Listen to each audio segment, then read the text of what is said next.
Hello friends, यदि आप हमारे चैनल पर नए हैं तो हमारा चैनल सब्सक्राइब करना ना भूलें। आज हम पढ़ेंगे इतिहास में हम पढ़ेंगे मुगल वंश। मुगल वंश का संस्थापक कौन था? बाबर।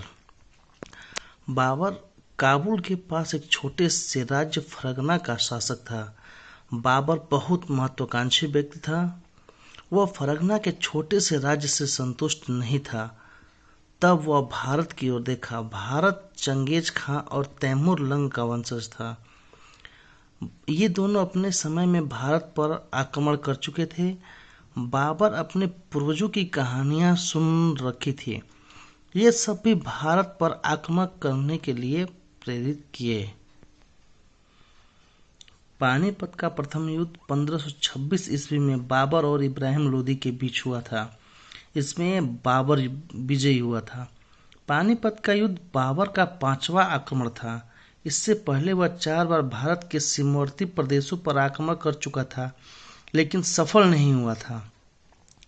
पानीपत के प्रथम युद्ध में बाबर ने पहली बार तोपखानों का प्रयोग किया था। खानवा का युद्ध 1527 ईस्वी में बाबर और राणा संगा के बीच हुआ था, जिसमें बाबर विजयी हुआ था। खानवा के युद्ध में बाबर ने जिहाद का नारा दिया था तथा इस युद्ध के बाद उसने गाजी की उपाधि धारण की थी। राणा संगा के बारे में कहा जाता है कि उन्होंने अपने जीवन में कुल 100 युद्ध किए थे तथा उनके शरीर पर 80 घाव के निशान थे। चंदेरी का युद्ध 1528 ईस्वी में बाबर और मेदिनी राय के बीच हुआ था, जिसमें बाबर विजयी हुआ था। घाघरा का जो युद्ध हुआ था 1529 ईस्वी में भारत और अफगानों के बीच हुआ था, जिसमें बाबर विजयी हुआ था। 1530 ईस्वी में बाबर की मृत्यु हो गई। उसके शव को पहले आगरा में दफनाया गया, फिर उसकी अंतिम इच्छा के अनुसार उसे काबुल में दफनाया दिया गया। बाबर ने अपनी आत्मकथा लिखी, जिसका नाम तुजुक ए बाबरी या बाबरनामा है। यह तुर्की भाषा में लिखी गई पुस्तक है। बाबर की पुत्री गुलबदन बेगम ने हुमायूंनामा नामक पुस्तक लिखी।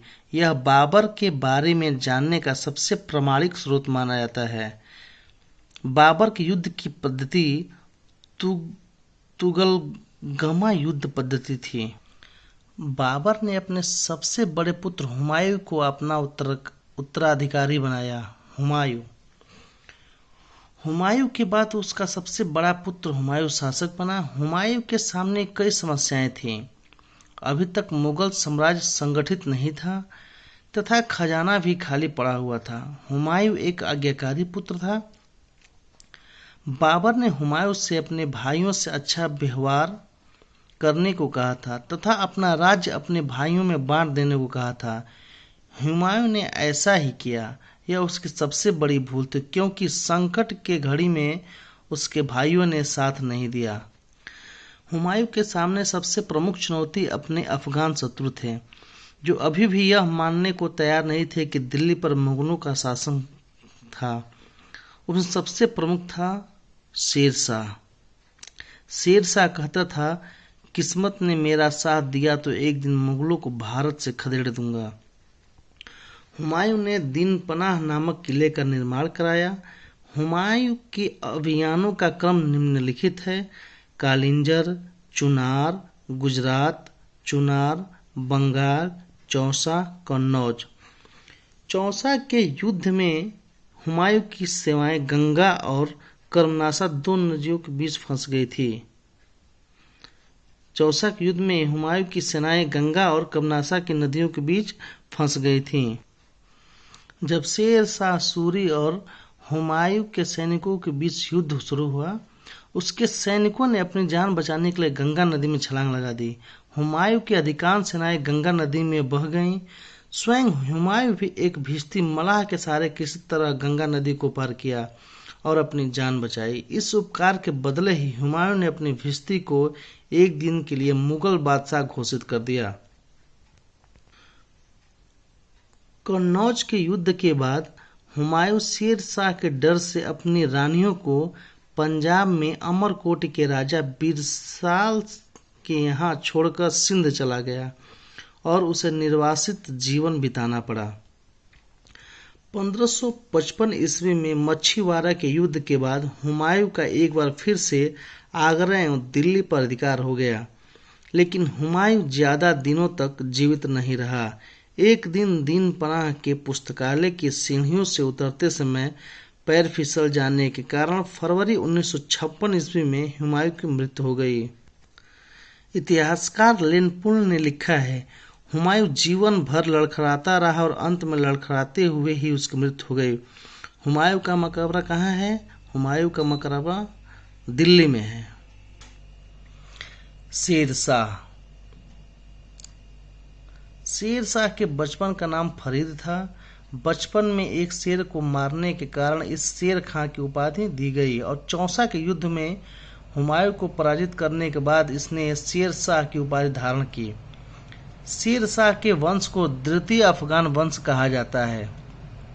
शेरशाह को अकबर का अग्रगामी माना जाता है। शेरशाह ने प्रशासन की सुविधा के लिए 4 विभाग स्थापित किए: दीवाने वजारत, दीवाने आरिज, दीवाने इंसा और दीवाने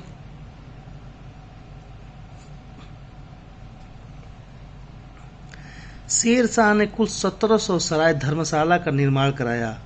शेरशाह ने grand trunk road GT road का निर्माण कराया था। शेरशाह के प्रशासन के बारे में यह कहा जाता है कि शेरशाह के समय में एक वृद्ध औरत आभूषण से भरा टोकरी लेकर जा सकती थी और किसी भी चोर चक्के की हिम्मत नहीं होती थी कि उसे हाथ लगा दें। यानी हम कह सकते हैं कि शेरशाह की समय में चोर उचक्कों का बोलबाला समाप्त हो चुका था। शेरशाह की लगान व्यवस्था रैयतवाड़ी थी। शेरशाह ने निम्न भवनों का निर्माण कराया था: रोहतासगढ़ का किला, दिल्ली का पुराना किला और इन सबसे बढ़कर उसने सहसराम या सासाराम में अपना स्वयं का मकबरा बनवाया, जो एक सुंदर झील के बीचों बीच में स्थित है।